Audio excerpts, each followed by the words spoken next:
Radio صدائے حریت جموں کشمیر سے خصوصی اپڈیٹ سنیے۔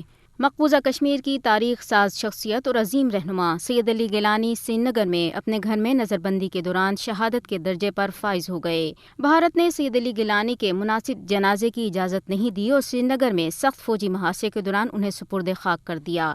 بھارتی قابض حکومت کی طرف سے شدید پابندیوں کے باوجود ہزاروں کی تعداد میں کشمیری سید علی گیلانی کی زور زبردستی تدفین کے خلاف سڑکوں پر نکل آئے، جن پر بھارتی فورسز نے طاقت کا استعمال کیا۔ شیلنگ اور پیلٹ فائرنگ سے کئی کشمیری زخمی ہوئے۔ ڈاؤن ٹاؤن سری نگر میں شدید جھڑپوں کا سلسلہ بہت دیر گئے جاری رہا۔ سید علی گیلانی کی روایتی تکریم کے ساتھ تدفین کی اجازت نہ دینا بھارت کے کشمیریوں کے حقوق اور جذبات کو نظر انداز کرنے کا واضح اظہار ہے۔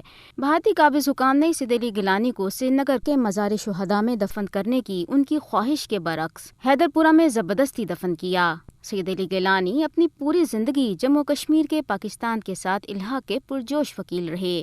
ہم پاکستانی ہیں، پاکستان ہمارا ہے سید علی گیلانی کا ہی تخلیق کردہ نعرہ ہے، جو مقبوضہ کشمیر میں اب ہر کشمیری کی زبان پر ہے۔ کشمیر تنازع پر اپنے غیر متزلزل موقف کے باعث وہ ایک دہائی سے زیادہ عرصہ بھارتی جیلوں میں قید و بند میں رکھے گئے۔ سید علی گیلانی بھارتی قبضے سے کشمیر کی آزادی کے لیے اپنے مضبوط عزم اور واضح نظریے کے لیے انتہائی مقبول اور افسانوی شخصیت کے حامل تھے۔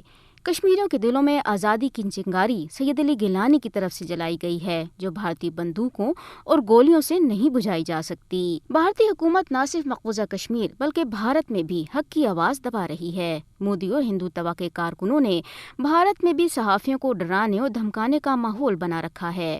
بھارت میں صحافیوں کو اپنی پیشہ ورانہ ذمہ داریوں کی ادائیگی پر سنگین نتائج جیسی دھمکیوں کا سامنا ہے، جن کا مقصد انہیں مودی اور ان کی حکومت پر تنقید کرنے سے روکنا ہے۔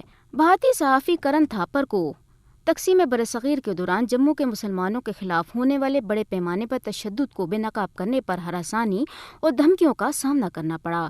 کرن تھاپر کا کہنا تھا کہ 14 اگست کو مودی کا پارٹیشن ہاررز ریممبرنس ڈے خاص طور پر بھارت میں مسلم مخالف جذبات کو ہوا دینے کے لیے تھا۔ ہندوتوا نے بھارتی صحافیوں کو واضح پیغام دیا ہے کہ میڈیا سے منسلک افراد کو حکومتی اقدامات سے مطابقت رکھنی چاہیے، دوسری صورت میں انہیں کرن تھاپر جیسی قسمت کا سامنا کرنا پڑے گا۔ صحافیوں کے حوالے سے دھونس دباؤ کی بھارتی پالیسیوں پر ورلڈ پریس فریڈم انڈیکس 2021 نے 180 ممالک میں بھارت کو 142ویں نمبر پر رکھا ہے۔ بھارت میں مودی کی فسطائی حکومت آزادی صحافت کا گلا گھونٹ رہی ہے۔